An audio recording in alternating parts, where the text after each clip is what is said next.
Bueno, ongietorriak berriro baleara. Ben daukagu abenduko saioa. Zer modu zaude, Laura? Egia esan, urduri. Zergatik. Gaur gurekin egoko den pertsonaren gati. Sekretua da oraindik. Sekretua da oraindik, bueno, esain sekretua izen buruan jarriko duelako, baino gero jakingo guztua zergatik, vamos. Bueno, eta zer moduz amaitu duzu urtea, zer moduz abenduetan?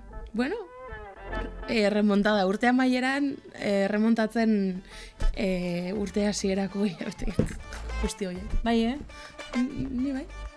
Niretzat pixkat alderantziz, Denetarik egun bar da. Joe. Zelako urtea, bai, nekatuta, baina bueno, Laizter oporrak? Laizter oporrak. Laizter 2025, hau oso fuertea iruditzen zain.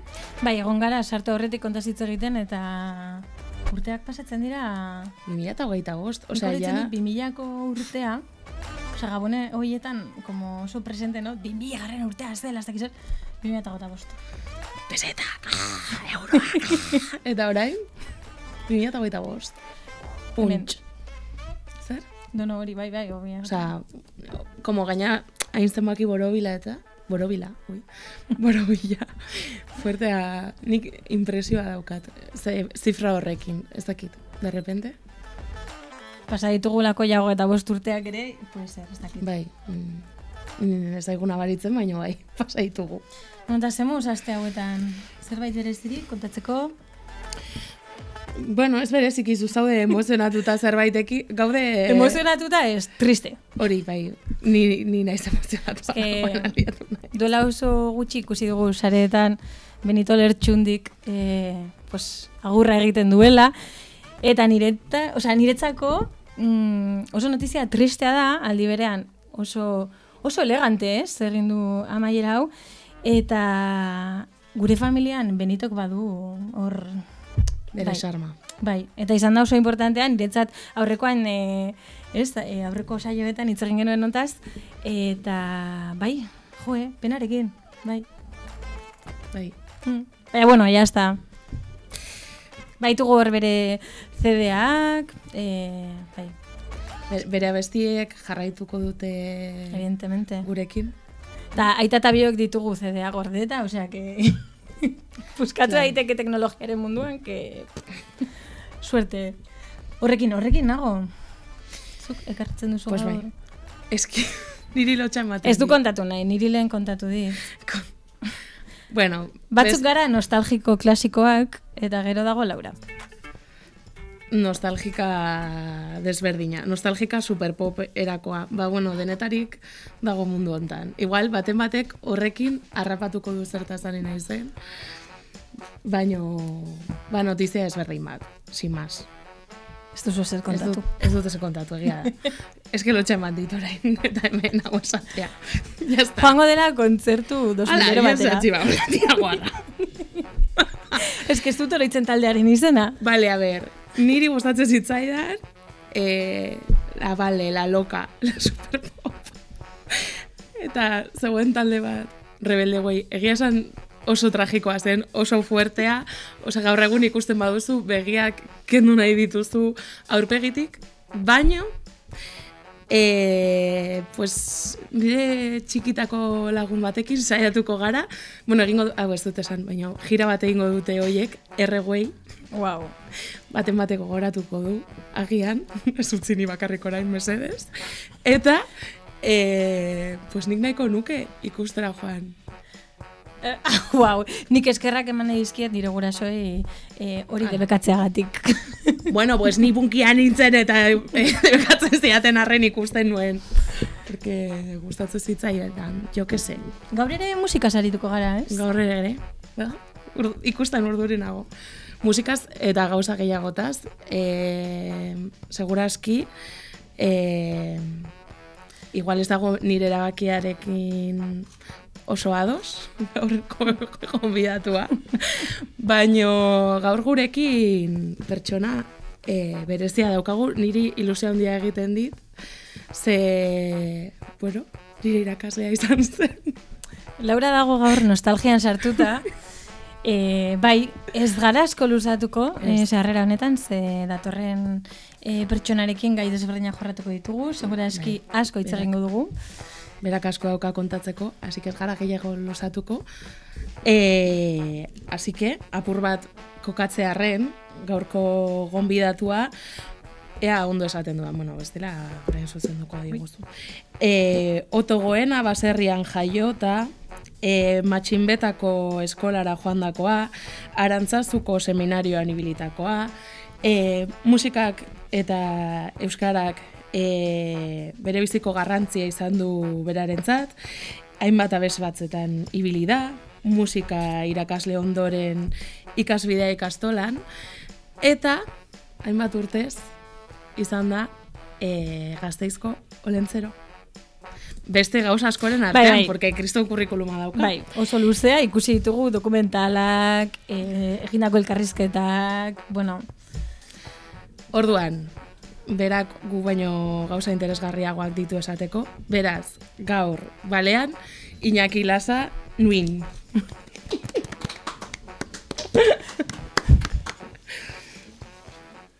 Kaixo. Kaixo. Arratsaldeon. Arratsaldeon. Hau jarri behar dira? Nahi baduzu bai? Bai, jarriko. Kontuz horrekin. Bai, badaz bada. Jarri esakizu, bata bai eta bestea ez. Handiz marra. Horrela ondo? Bai, oso ondo. Oso ondo. Zer modu zaude, Iñaki? Urpizkatean barra. Bai, Oso ondo. noski. Ba, oso ongi nago. Oso ongi, benetan. Bueno, kontatu ditugu gauza desberdinak, Olentzero izan zinela, irakaslea, gauza asko. Hasteko, kontatuko diguzu nor den Iñaki, nondik datorren Iñaki? Modu... Hasieran kontatu duzue. Ni baserri batean jaiotakoa naiz, baserrian bertan. Gure ama etzen ospitalera joan. Eta nire aurretik beste 7 jaio ziren baita ere, basarri berdinean. Eta 12 urtera arte, han bizi izan nintzen, Matxinbenta auzora eskolara joanez. Eta 12 urte nituela, Arantzazura joan nintzen seminariora, zerbe gehiago ikastera, tan egin dituen, urte pila bat egin dituen. Eta, bueno, ez dut bizitza osoa kontatuko. Poliki joango gara osa ezberdinetan. Eta, bueno, han ibili zinen, eta nola heldu zinen Gasteizera?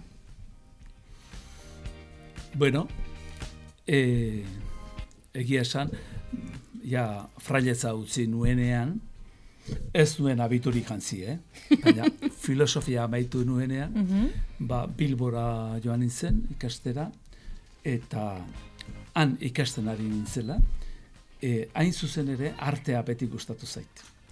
Eta, bueno, arte y dekorazioan edolako zerbait ikasten ibili nintzen.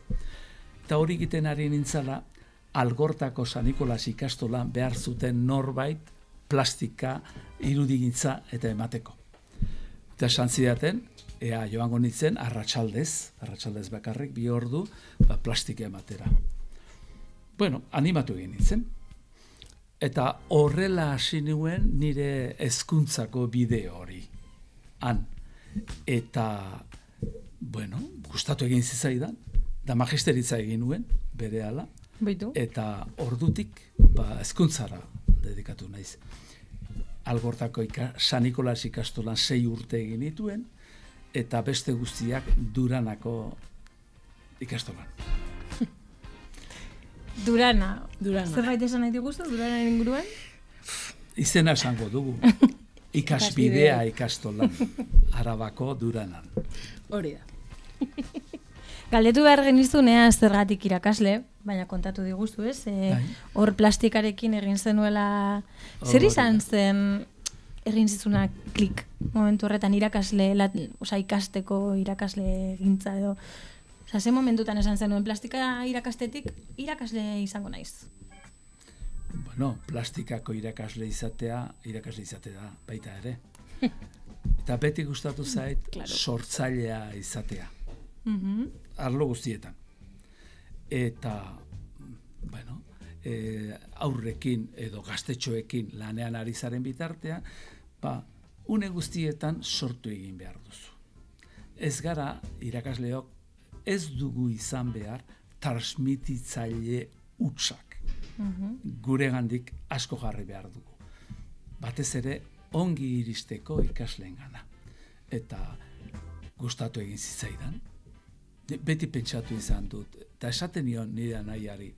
Nire anaiak bankan lana egiten zuen. Mostraore atzean. Eta egun non da zer nahi duzu, eta da dirua eta hau, eta beste. Denbora guztian gauza berdina egiten. Ez duke. Aguantatuko hori egiten. Nik sortu egin behar nuen, eta pixkat jolas gehiago behar nuen. Egia da, jolasten, zurekin jolasten ibiltzen ginen lehen, egon naiz anekdota kontatzen gara ziri, eta egon gara gogoratzen beroketak. Zurekin egiten genituen beroketa horiek, esaten zen igula, txalo bat? Holakoak. Txalo bakar bat eskatzen nuen, ez da? Askok eskatzen dute, txaloa, niretzako, txaloak. Etzen hori. Beroketa baino gehiago zen. Musika egiteko konzentrazioa behar da. Eta konzentratzeko ariketak ziren. Eta bide batez, ariketa horiekin hasi, eta gero, erritmo pixka bat lantzen genuen, txaloekin, edo perkusiozko beste instrumentuekin, eta abar. Baina zen, konzentratzeko. Musika eskolan, da batez ere, gaztetxoari eman behar zaizkion, nola esango nuke, gaztetxoak behar dituen hainbat gauza emateko, nola esateko. Ez da, musika soilik ikasteko. Horretarako, daude musika eskolak, daude konservatorioak, eta abar. Musika ere ematen genuen, gure neurrian. Baina musikarekin ikaslea bera lantzen genuen. Intentatzen nuen lantzea, hori adigotea, isiltasuna lortzea, denok batera 25 personak instrumentu bat eskuetan hartuta, denok gauza berdina, momentu berdina jotzea, hori zugarria da. Eta lortzen zenuen? Aiba, etzara gogoratzen. Laura? Bai, ni egia da, uste despistatzen zen horietakoan nintzen. Baino, kontzentrazio ariketei esker, hor, bai, lortzen genuen. Ez da garrantzitsua perfekzioa, baizik, hor, egiten genuen bideo hori, eta alegintzea. Bai. Eta, hortaz aparte, aipatu duzu ez, Algortan ibili zinela, eta Algortatik ikasbideara nola pasa zinen, behin ja magisteritza eginda, zelan heldu zinen Gasteizera? Gasteizera ez, Duranara. Eretsi nintzen, nire aiainarreba, nire emaztezana Aramaioko zen, eta Arrasaten bizi ziren bere aita eta ama. Eta infarto baten bidez hil zen. Eta ama bakarrik gelditu zen. Eta orduan nire emaztezanak Edurnek pentsatu zuen amagandik gertuago egon behar genuela. Eta azkenekien Arrasaten posible izango zen lana egitea edo ez, eta azkenean Gasteizen gertatu zen, baina Gasteiztik Arrasatea, ordu erdi, baina pixka gehixo, baina gertu geunden. Berez bizi ginen sopelanan, eta urruti xamarra egiten zen. Eta horregatik iturri ginen Gasteizera. Lagun batek esan zidan, Gasteizea etorri omen naiz. Zer abil, Euskararen misiolari? Horitz egin dugu, ere. Hor, zalantza genuen. Zer antzun zarion lagun horre? Bai. Badaude misiolariak direnak, uste dutenak. Gaur egun ere. Bai. Bueno, Kompromesu bat zaitu. Zer erantzuko nion? Ba, esango nion, ala tokatu dek, eta hemen misioak zeudek han eta hemen alde guztietan. Aurreratu zara, galditu berri nizun gero sartuko gara hontan, bai. Ze ez dugu spoiler egin nahi, gero sartuko gara beste gai batzuetan, baina galdetuko dizugu pixkat Olentzeroren, nola da? Bueno, aldaketa, ez? Bai, aldaketaren inguruan, bai. Osea, que nahi baduzu hemen utziko dugu tartetxo hau, eta sartuko gara gehiago ikasbidea, ja, entzuten da, ez? Bai, reverberazio antzeko zerbait entzuten dut, eta horrela oso ondo entzuten zaitut, zuek entzuten banauzue? Bai. Ikasbidea ikastolara, osea, sartuko gara horrekin, ez? Nahi badugu pixkat salseatu. Nola gogoratzen dituzu zure lehengo urteak hemen Gasteizen ez Duranan, eske denbora guztian dago hor, nolakoak izan ziren lehengo urteak hemen, zuretzat? Bueno, Gasteiz, bera eta ikastola desberdina dira. Duela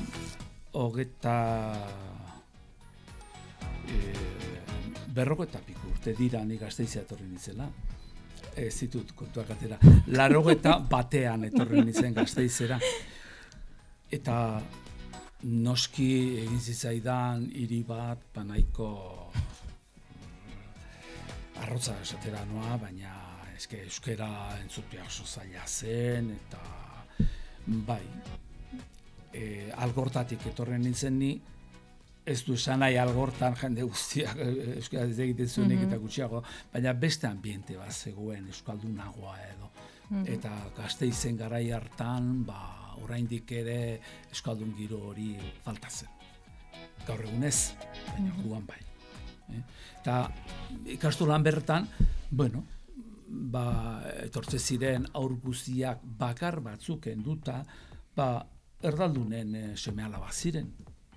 Eta normala, euskara aldetik gehiago kostatzen zitzaien mundu horretan sartzea, ezta? Bai, baina lekua ezagutu egin behar da, eta hango, ez dakit euskal gizarte maila ere bai, eta, baina joan ginen pixkanaka moldatzen. Nire izeba izan zen hoietako bat, bere gurasak ziren estremeñoak, biak, aiton amonak, eta bai, bera izan zen familiako lehengoa euskera ikasten, eta zure ikaslea izan dakoa izan zen, eta kontatu dit, hor txismorreo, anekdota bezala, behin bidali zenituela, atera zineten klasetik uste dut, eta behiak zeuden, handik, Duranatik, eta margotu behar zuten behi bat. Eta evidentemente ez zuen ondo margotu, edo ez dakigu ze pasatu zen prozesu horretan, eta oroitzen du 6. mailan zegoela, eta izan zela bere bizitzako lehengo... Frakasoa. Bai, lehengo penkoak. Berandu iritxe zitzaion ere. Ez nuen ni penkorik emeten plastika. Bueno, ez dakit, edo... Igual, hobetu behar bat, edo... Seguru, pero zerbait esango nion.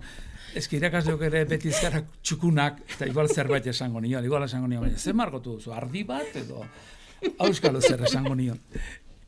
Egia da, Duranan intentatu nuen, eta nik neuk egin nuen, ez askotan, baina bai egin nuen, kanpora irten.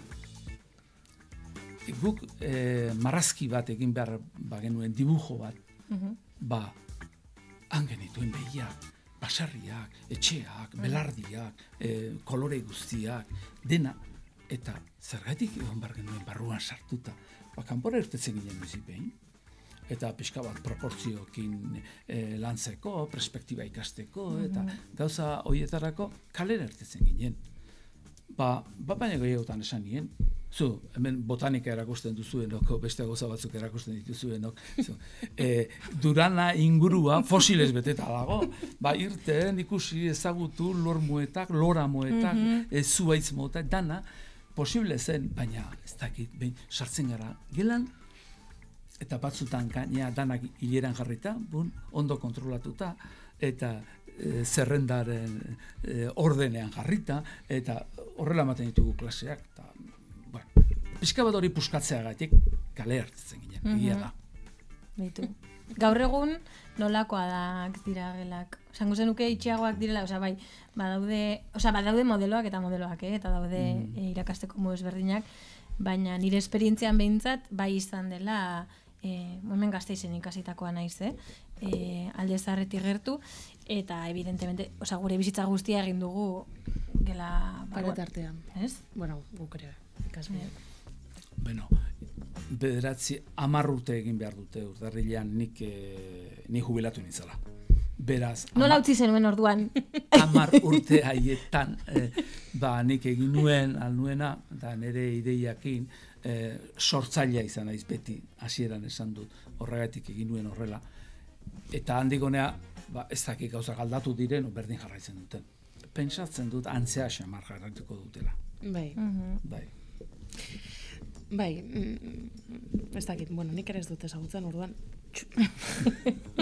Bueno, zerbait badakit aurrezkuntzetan gelak zabaldu dituztela, eta orain gela oso handiak dituztela, eta umeak joaten direla. Gainera, gela desberdetako umeak elkartzen direla, eta txoko desberdina dituztela lan egiteko, eta bueno, pedagogia berriak, baina norbait aspertzen hasi ote den ere entzun dut. Aiba. Así que, bueno, pedagogia hola izaten da. Bai. Urte batzuk egiten dugu horrela, eta gero, de repente, hau ere ez da, biderik zuzenena. Probatzen dira gauzak, ez? Aldaketak ere eskola munduan, bueno, behintzat eman barko lirateke, ez? Dinamismo hori. Ematen dira. Bai. Eta, bueno, orain irakaskuntzarekin ibili garela eta hor, bueno, nik ezagutu zaitut, hori, gure belaunaldian behintzat, gure musika irakaslea zinen, eta bueno, aipatu duzu, ez, artea garrantzia izan duela zure bizitzan, baina zein izan da zure harremana artearekin? Bueno, hasteko esan behar dut egia, gauza diren bezala, ez naiz musikoa. Ni lehen hezkuntzako irakaslea izan naiz, eta, bueno, arte ingurua jorratu dut batez ere. Naiz eta euskara emateare tokatu zait, edo gogoratzen naiz bupasi berritan etika ere ematen nuela, eta holako zak, baina nik eman dut batez ere arte hezkuntzak landu ditut, eta gogoratzen naiz EGB hartan, badakizu ez errasan. Bai. Gurasoi entzun da. EGB da Euskara goian bego. Bueno, garai hartan... Nuen espero, bainaki. Bai, berkatu garai hartan. Bai, garai hartan, esate baterako, plastika eta musika ematen dituen bi arte hizkuntza horiek lotuta. Musika lantzen genituen gauza batzu, nolala plastika lantzen genituen. Eta lotura dutelako. Nolala melodia bati marra ondulatua deitzen zaio, edo erritmoak puntuak dira, eta bar. Eta zenolako musika erabiltzen zenuen? Bueno. Supongo mota desberdinak erabiliko zen dituela, baina... Bai, segun zertarako. Zorionez musika asko daukagu, eta bada musika klasikoa deitzen zaien horri, ni beti esan dut musika hori dela autopistako musika. Batzuk, pixka gehiago ulertzen dugu, besteak gutxiago, baina ulertu egin behar da. Hor, abiadura handian dabiltz, musika klasikoan. Eta beste musika berrez, herri musikak eta dira autopista horretara iristeko bidetxoak eta beste bide batzutatik ibiltzen gara, ezta? Denak dira musika eta denak onartu behar dira. Baina baita ere egia da, ez dagoela autopistarik herriko musikari gabe. Hoiek musiko handiak erabili izan dute, herriko musika erabili izan dute, eure musika egin ahal izateko. Baina bai Mozartek eta Beethovenek eta denak erabili izan dute. Beraz, gu hor behian ibiligea eta hor ibiltzen gara, baina oso garrantzitsua da musika klasika entzutea. Eta apuntatu. Bai. Eta talde garrantzitsuak izan diren taldeak musika klasika entzun dute. Batzuk esan gute ez, baina ni naiz gogoratzen. Queen taldearen musika adibidez. Oinarritua dago hortan, ez? Gero, nik oraitzen dut, txikitan, jartzen ziguten Fantasia 2000, uste dut deitzezela pelikula hori, eta horra agertzen ziren musika klasikoko hit guztiak. Bai, bueno. Zehari, Walt Disney ondo zetozkion musika. Evidentemente. Ondo aurkitu zituen, eta pixka bat bere erara, Tchaikovskiren musikak, eta erabili zituen, bere marrazki bizidunak egiteko, ez da. Negozio ona egin zuten hor. Baina zoragarria izan zen. Niretzako zoragarria musika horrekin nola animatu daitezken, lorak edo ez dakiz zer. Eta benetan nire ere asko gustatzen zaidan. Hor daukazu, musika eta plastika. Nola lotu zituen Walt Disney. Beitu. Eta gaur egungo musika, entzuten dituzu euskal talde berriak? Bueno, entzun. Musika entzuteko, beste gauza batzuk entzuteko bezala konzentratu egin behar duzu. Orduan, ez ditu behar bada konzentratuta entzuten. Hau zergaitik, edo bajua nola erabiltzen du, edo gitarra akustikoak zer egiten duen, edo punteoko gitarrak, edo bateri jolean naiz. Izan ez beti, gustatu zait. Eta orduan, hoi edana, begiratzen dut pixka bat, baina sakondu gabe. Musika den neurrian dena gustatzen zait. Ez dute zer baztartzen. Baina, bueno, batzutan badago baita ere musikaren izenean dabilen beste zerbait, eta... Adibidez? Ez dakit, ez zait momentu honetan etortzen, baina, bueno, bai. Dantza giruko musika batzuk, eta beti gauza berdina da, errepikatzen da, erritmo berdina. Errepikakorrak ez aizkizu gustatzen? Nik uste dut sorralmen pixka bat gehiago musika gustatzen zaidala. Beti esan dut, Euskal Herrian eman den talderik rock munduan ederrenetakoa errobi taldea izan zela. Hori, eta bere garaian egin zituen diska haiek. Beste leku batzutan rock sinfoniko izenarekin saldu zituzten Inglaterran da horrela, eta errobik Euskal Herrian egin zuena ere antzeko lanak egin zituzten. Eta musikoak ziren punta-puntakoa. Baina, hortik onuntza egin den musika, begiratu, zenbat urte pasatu dira. Bai. Egun ditugu gauza desberdin pila bat, ez? Mai gainean. Baditugu, bai. Bueltatuz, hori, aipatutako, harreman hori, ez? Hezkuntza, musika eta hezkuntzaren artean, arte hezkuntza, hor, kriston mundua da, egon gaitezkemen orduak, ez? Baina, musika irakasle arietuztean enbeste urte, ze garrantzia dauka zure ustez musikak ikasleentzat? Lehen aurreratu dut zerbait, eskolan musikak izan behar du aurra lantzeko bide bat. Hori garbi dut. Baina hasi 3 urteko umeekin, eta orain 2 urteko umeekin, eta musika da bide bat. Era goxoan eta jolasean hainbat gauza lantzeko. Hori da garrantzitsuena. Horretaz aparte, behin pixka bat koskortzen direnean, beste gauza batzuk ere transmititu daitezke. Eta seguru eskikuko duzu igual galdera bat honen inguruan, baina adibidez, euskara lantzeko eta transmititzeko. Euskara eta euskaltasuna. Eta, horretan urte askotan jardu naiz lania. Ez dakit, zu gogoratzen duzun abestiren bat edo, nirekin ikasitakoa, seguro eski baietz. Jarri zaitu kompromisu bat. Lotxatu naiz. A ber, baino lagundu behar didazu. Zer, baten ba... Hombre, buruan ekiko Bueno, bai, seguro aski gogoratuko zara, ze esango dizu, udazkenarekin, udaberriekin lotutako bestion bat, edo Udazken goiz bate. Oso polita. Imanol Urbieta. Basora lindo, ala.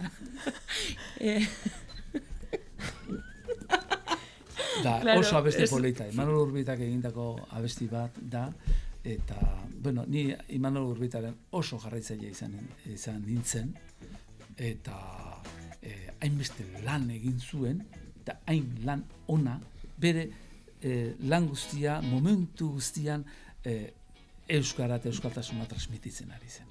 Denbora guztia. Eta oso aberatsa izan zen. Orain batzuk konturatu dira, baina gaur egun irakasle batzuk galdetuta ez dakite nor izan zen ere. Zoritxarrez. Eta urte gutxitan. Ja, horrezak egurze pasatu den, baina nik ere oroitzen dut DBH-en zen. Euki genuen irakasle bat, euskerakoa, bueno, euskerakoak ziren, orokorrean bastante kaineroak, eta erabiltzen zituzten hori, Euskal Herriko musika, ez dakit, nola deitu, hit klasiko horiek ere. Bertso doinuak edo horrela. Bai, eta irakasteko euskalki ezberdinak, irakasteko historian zehar egon diren aldaketak, ez? Eta, bueno, horren baitan, ekartzen zizkiguten, adibidez, Pantxoa eta Peioren abestiak, oso gauza guapoak, gero orain, noiz hemen aktibatzen duzula, eta duzu, ze ondo, ez? Irakasle horrek hori irakatsi zidan, gero etxean ere nik suerte hori eukin nuen, eta baneukan ere material hori, baina dela polita. Osa, nik horitzen dut oso modu politean. Bai, jasotako informazio guzti hori. Bai, bertso doinuak eta gure kantazarrak ikasten ditugunean, euskara hobetzeko asko laguntzen du. Asko laguntzen du. Hor, abesti ikasten baduzu, abestian erabili dituzun letra hitz horiek, gelditzen dira hor pegatuta bezala. Lan hori musikak egiten du.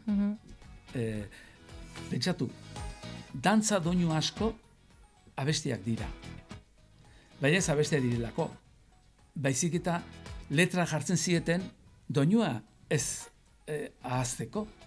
Eta horrela, abestu ezkero letra Axuri Biltza, adibidez, edo aita periko, zeme joaniko, zer daukagu afaltzeko, eta zortziko ere doinua da, baina azkenean letrak ez zuen gauza hondirik esaten. Baina letrak nolala, letra hori garrantzitsua zen, erritmo hori eta doinu hori horri eusteko. Zen kolonia bati, botatzen zaion bezala alkohol zea bat, iraunkor bat, usainak iraundezan. Horlako zerbait da musika, gure bertxotak atuzarrai jartzen zaienean.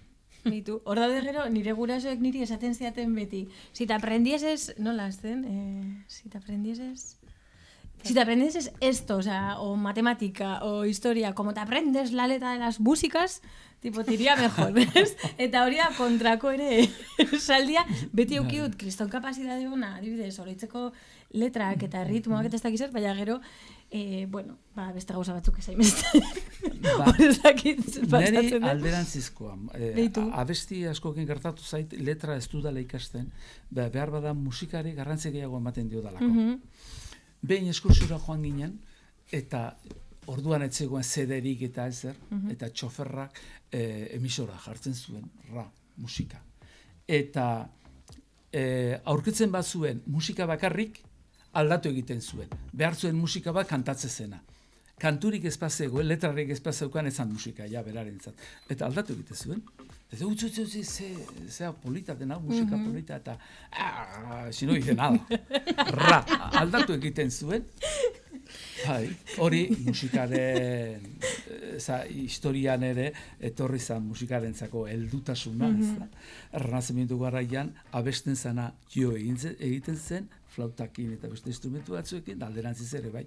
Baina ja barroko iritsi zirenen, hasi ziren musika egiten musika bezala, letrari gabe. Hori izan zen handi bat, maioria edaz, nola esaten, heldutasun bat musikan lortu zuten. Claro, pentsatzen ari nintzen, ez? Nola aldatu den gaur egun ikasleak askotan patioan ikusten ditugu dantzak egiten TikToker hor giro hortan, ez?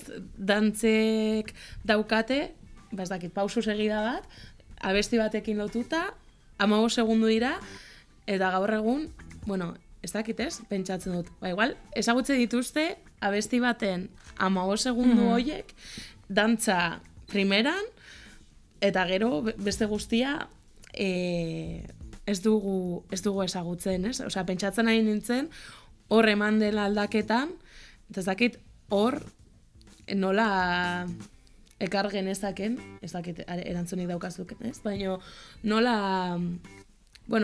nola uztartu bi gauzak, uztartu behar diren, ala ez, edo...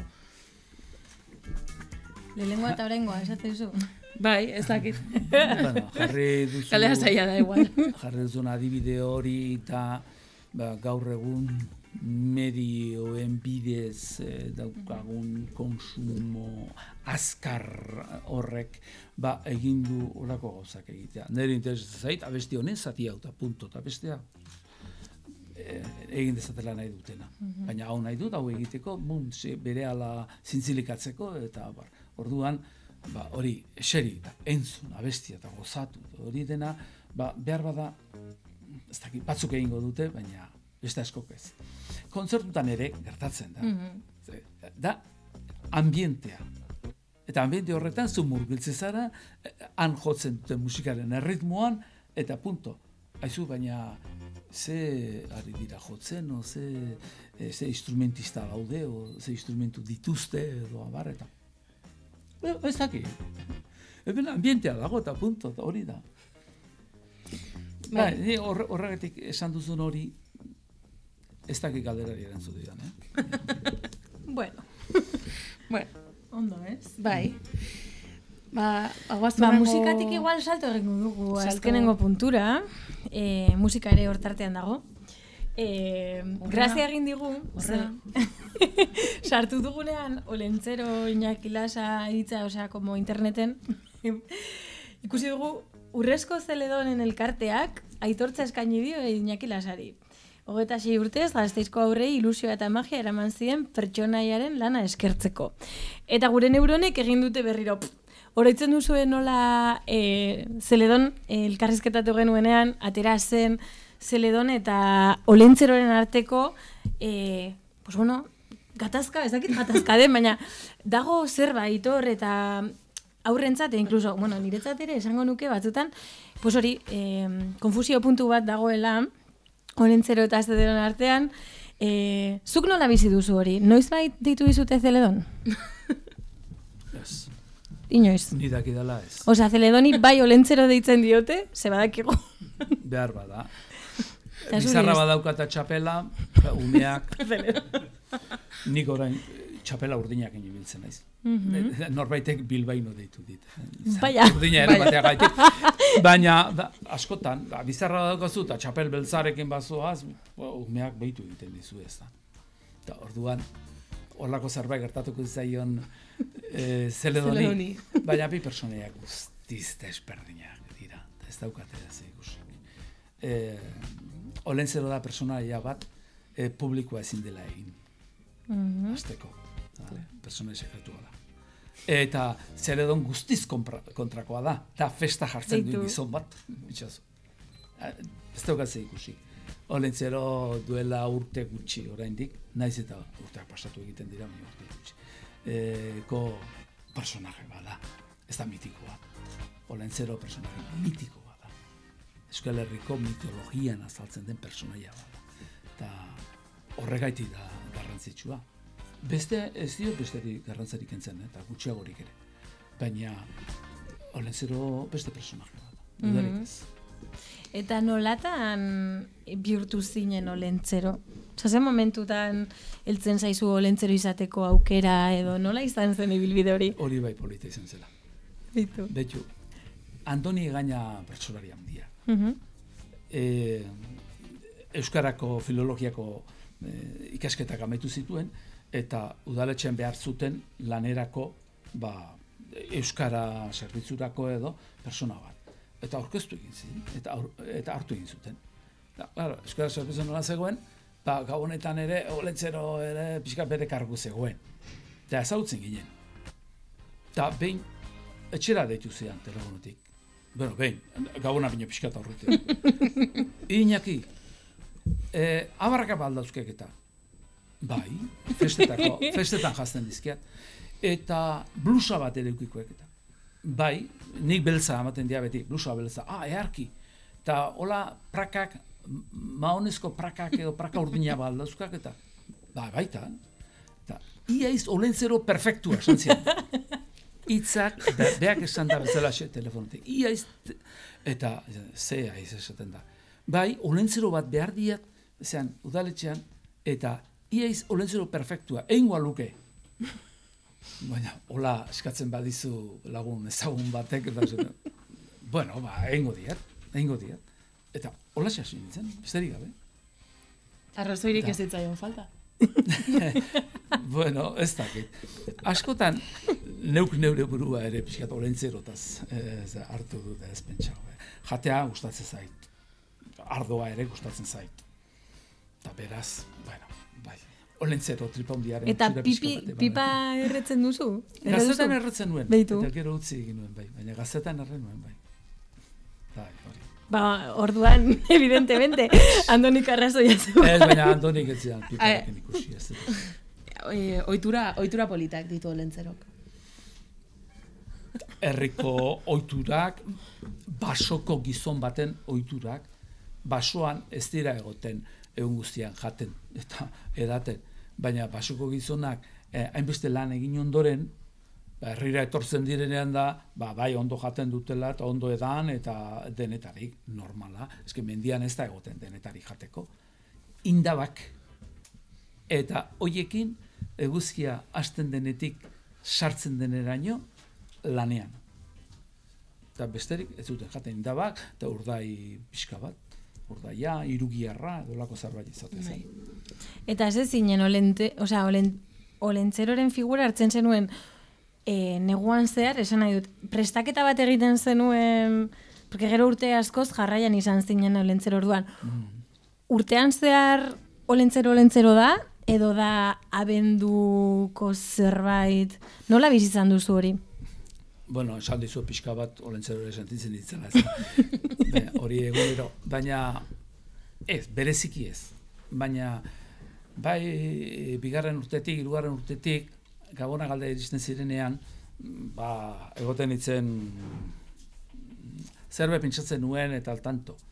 Zatik, Olentzero, aurretik Olentzero bazauden Gasteizen, baina ez udaletxeak antolatutako Olentzero bat, eta hori, ziren Olentzero desberdinak, barri edo auzogune desberdinetakoak. Eta, hasi ziren, bakizu, kazetariak. Alea etzegoen orduan, baina kazetariak, eta kazetaria gainera era guztitakoak, eta kolore guztitakoak, eta bueno, orduan bazpare egon behar zenuen prestatuta. Eta bai, Gabonak aldea egoten nintzen poko al tanto, a ber. Norretorriko otedek, zer galdetuko otezeak, eta bar, eta ni neu, hola hasi nintzen pixkat Olentzeroren mundu horretan sartzea, personaia mitologikoa baina. Eta ze esan nahi zeukak, eta hori, eta bai, eta urteetan zehar joan naiz pixkat begiratzen, hori dena.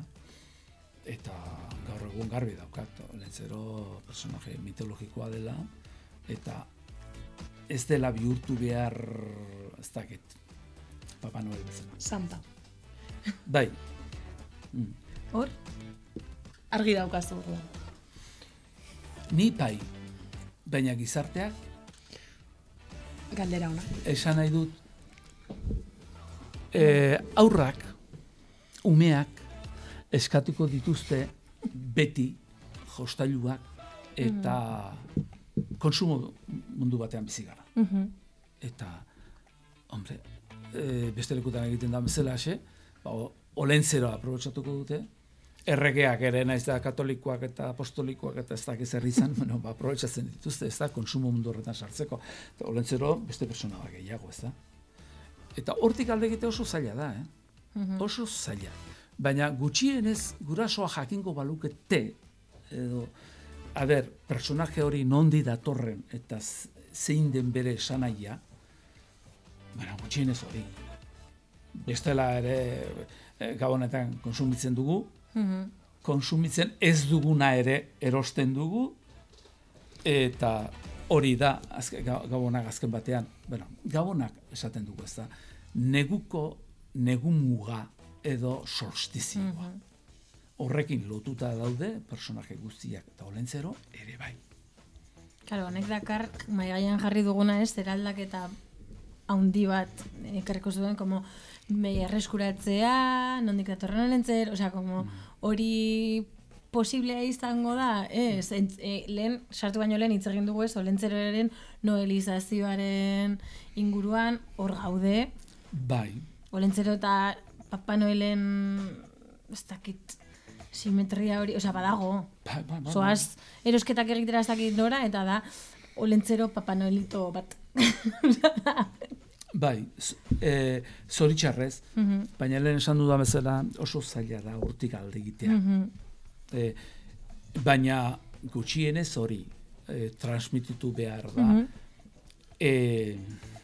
mitologiak duten zentzua. Persona mitologikoa esaten dugunean, mitologiaz hitz egiten ari gara. Eta lehen garaibateko pertsonak gure aurrekoak, baina gure aurrekoak eta aspaldidanik, neguko pertsonaia honek beste zentzu bat zeukan.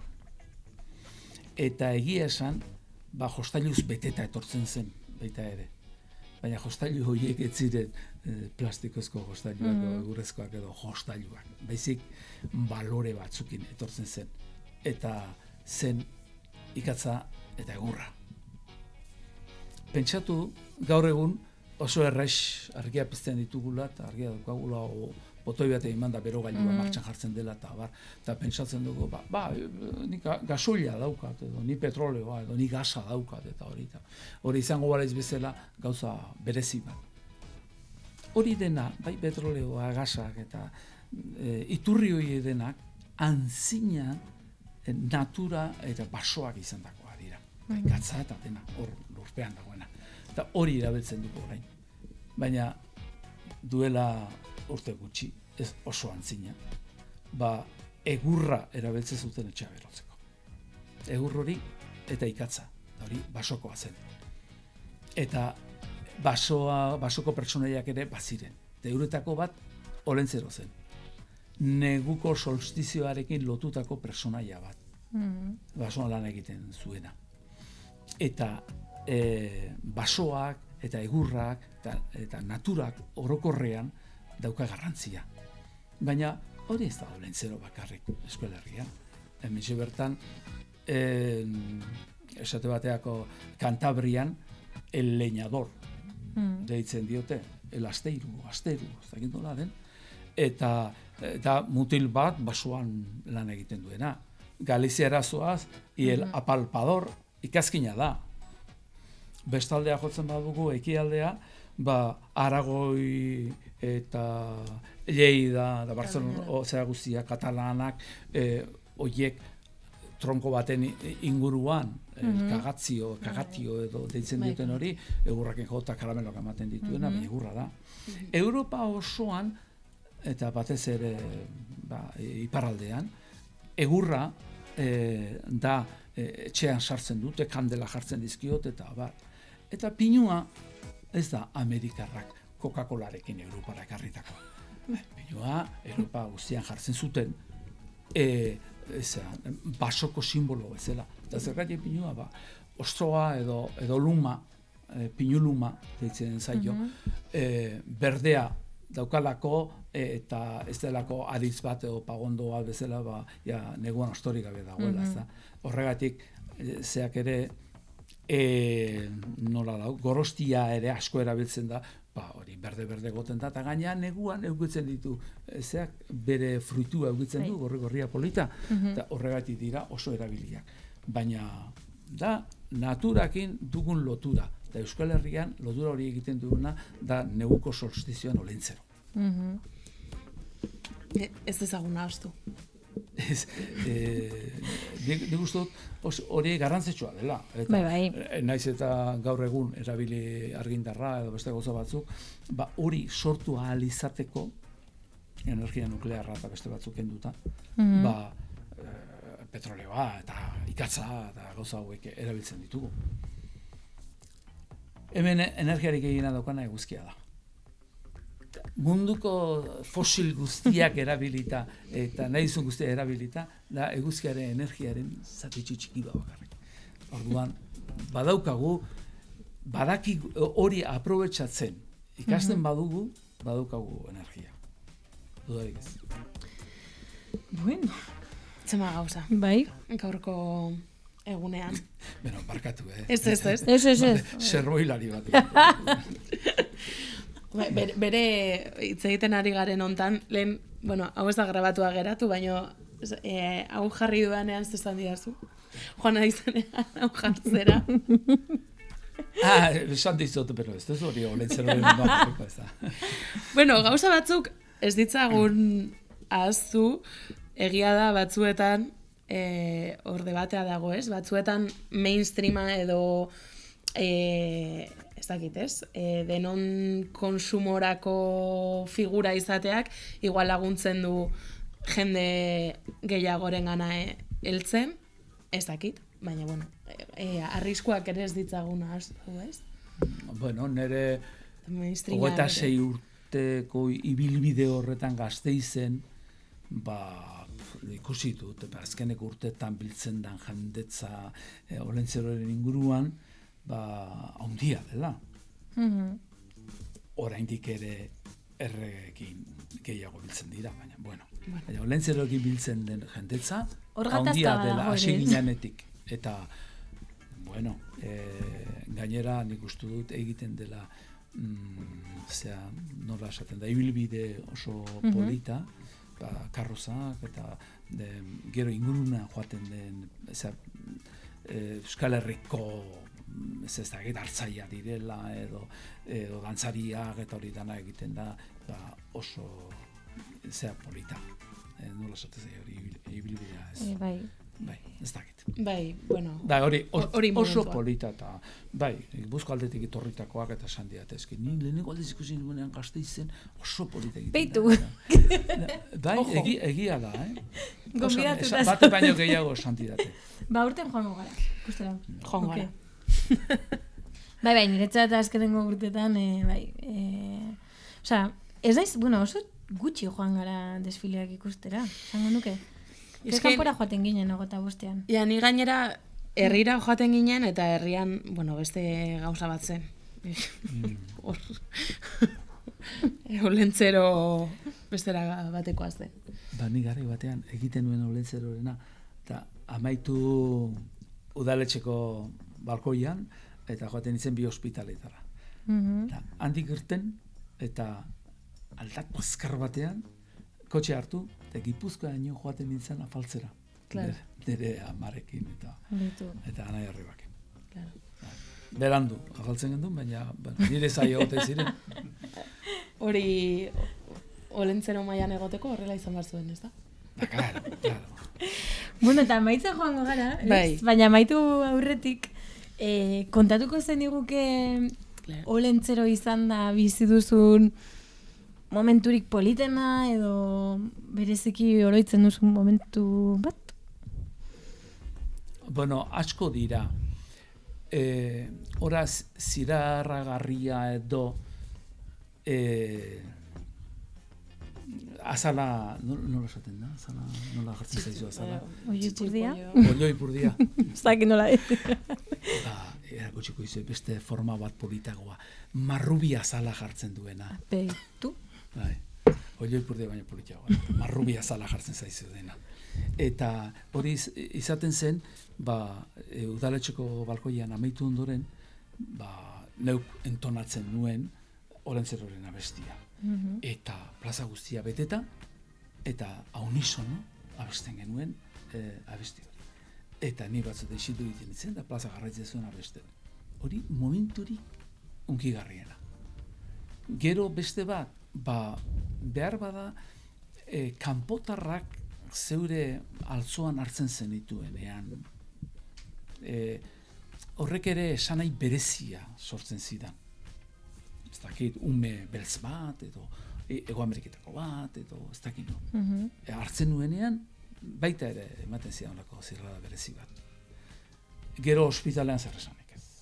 Ospitalean dauden ume gixakoak. Gutxi goten ziren, gau horretarako albatzuten bihatzen zituzten etxea, baina beti goten ziren. Bai, baten beti. Bi urteko meak eta goten ziren, eta, horiek ere, ukitzi zizuen pixka bat. Eta anekdota bezala, asko dauzka. Aukeratu bat. Sortu zen txupeteak Olentzeroi. Aurrekoan lagun bat egon zen hori kontatzen. Eta, mordoska bat biltzen dituen, dozena bat, edo gehiago, urtero, baina ama batek, pañal bat ekarri zian. Zikina edo garbia. Eskerrak garbia zen. Pardela kentzeko. Pardela kentzeko, eta Olentzeroi, pañala ere, pardela. Eta, anekdota gehiago, behin karrozan ninduan, eta gazte batzu zeuden portal batean, jolasean, gaztea, baina, nerabeak, bai. Eta, eurotako batek esan, si es el mismo Olentzero que cuando yo era pequeño. Fuerte esan zuen. Olakoak, eta gero, zeakin ere, medioekin ere, kopen behin joan itzen, goizean, egunean bertan kopera eraman nintuten, eta egin ziaten galdera marko bat. Mari Domingin nire emaztea zen edo ez, eta margo galdera. Eta galdetu ziaten baita ere, erregeekin zer moduz konpontzen ditzen. Asarre konten, ez gine konpontzen. Urtero afaltzen genuen elkarrekin esan. Niri ahaztutako jostailuak eta hori gero eurak ekartzen zituztela. Orduan, ondo konpondu beharra naukela. Eta baita ere, afal ondoren musean ere egiten genuela. Baina beti nik galtzen nuela. Zeratik, eurak 3 errege zituzten beti. Gameluta guzti gainera. Hori da. Eske baia dela. Bai, ez dizugu sartu nahi genuen ere Mari Domingiren gestioan eta hori guztia, baina, luzatu gaitezken pila bat. Baina bi hitz esango ditut. Esan. Gasteizko Mari Domingirekin oso ondo konpontu izan itzen, egin genituen 4 urte uste dut elkarrekin, eta idea antzeko xamarrak genituen, mitologiaren inguruko hiek eta eta hori baina gehiago, idatzi bat ere egin genuen, pixka bat ikusteko Olentzero eta Mari Domingi ze personaia ziren, eskola guztietara banatu zituen udaletxeak, eta elkarlan polita egin genuen. Hori izan behar dut. Mari Domingi gai. Aizenik eta esatera. Urteak aurrera doaz eta Olentzeroren figura ere eraldatu behar da, ez? Mugimenduan dagoen figura bada. Gasteiz ere ez da 30 zueldu zireneko hori ez? Ez da Gasteiz hori, ez asko aldatu da. Eta hori ez, horrekin eske Olentzeroren mugimendu hori eman behar da, nik kontatu nahi dut ere anekdota bat, como no, eta izan nintzen Olentzero, ere, behin, deitu zidaten txikitako eskolatik, nahi zutela Olentzero ospatu, baina modu berezi batean. Ez? Eta horretarako nahi zutela anistasuna sartu eta egin saiakera bat eskolan olentzero queer bat jartzeko eta tokatu zitzaidan txikitako hori, Bambi ikastolan, Landazuri ikastolan olentzero izatea. Eta oso berezia izan zen, ze aurrak oso inteligenteak dira, eta galdera asko egin zituzten, eta no se, niri bereziki oso momentu polita iruditu zitzaidan, eta pentsatzen dut, ez, etorkizunari begira, honek ere bueltak emango dituela, zuk nola ikusten duzu hori. Olentzero... Bat baino gehiagotan esan dut, urte batetan olentzero espaliz etorriko, eta Mari Domingi bakarrik, berdin izango litzatekela.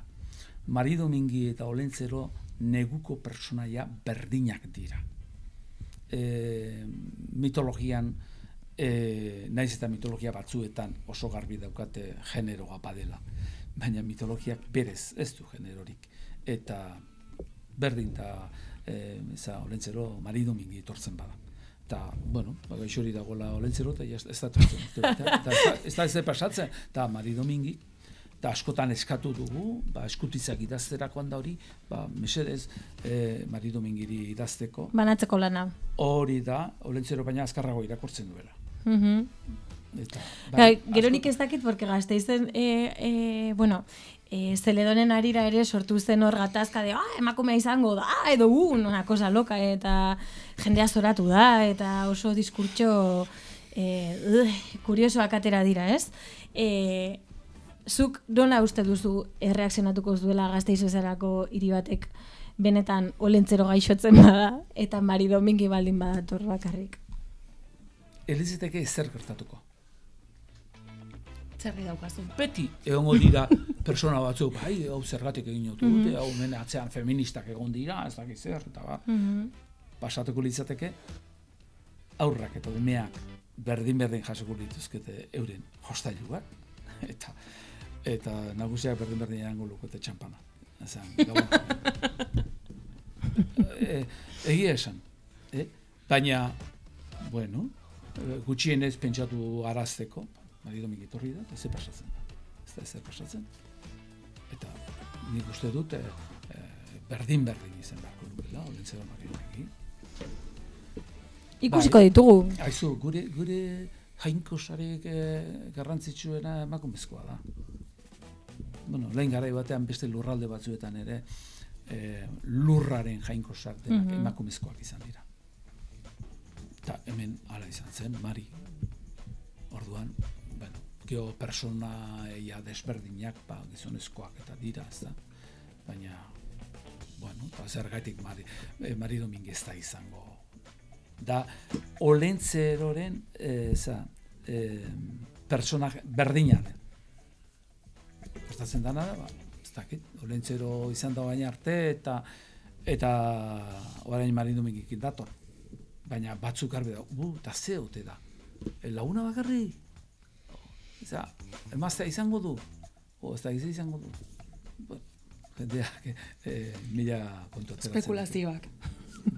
Baina da personaje berdin. Txismorreo. Hor argi utzi duzu. Bueno, gaurkoz, bai?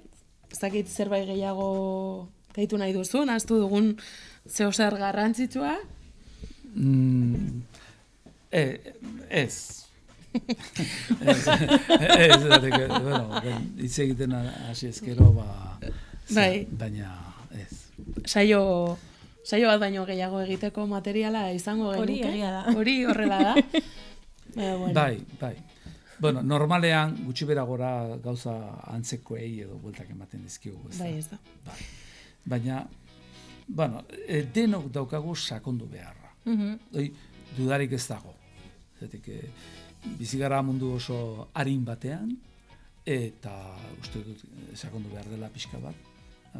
Gizakiak mundu honetan zer egiten. Eta hor dago, beste gai daude, eta badoaz batzuk, urtetzen, baina generoaren asuntoa, eta gaur bertan eukidu, eta atzo ere bai, eta eran egun entzuten ari gara, ez da, matxismoaren ze hori denak. Eta, bueno, Kostatuko zaigu, Kostatuko Bagoaz, zaigu. bagoaz. Hortxe gaude. Lanean gaude hortarako. Bai, pentsatzen dugu. Bueno, Mila esker. Bai. Gaur Ba, baleara zuei. etortzatik. Oso poziko naiz, gustura. Ni emozionatua egon naiz. Ez dut negarre egin. Pentsatzen nuen momentu baten, malkotxo bat irtengo zela, baino ez. Mila esker, Iñaki. Bueno, Eta gaur gurekin egoteagatik. Mila esker hainbeste urtez musika ere jartzeagatik hor gertuago. Musika plastika arteskuntza dena eta opariak dena. Eta, bueno, onaino gaurkoz ez, mila esker ere zuei, ondo amaitu urtea, Ondo pasa. ez dakit, gabonak, pues ere, zelako eventoa. Pues, ospatu maite duzuen jendearekin, Alduzuen moduan, edo ez ospatu, jo que se. Animo. Beraz, hau da Gabon aurrekoa. Bai. Hau da. Zer esango dizuet, Olentzerok zer esango zuen. Bota. Bueno, batez ere, lagun artean esaten dudanean, familik giroan, lagun giroan, herri giroan, ondo ospatzeko. Neguko solstizioa da. Hori pentsatu. Eskerrik asko. Zuei eskerrik asko. Ez dezaguna astu. Eta hori, ondo izan. Agur peina.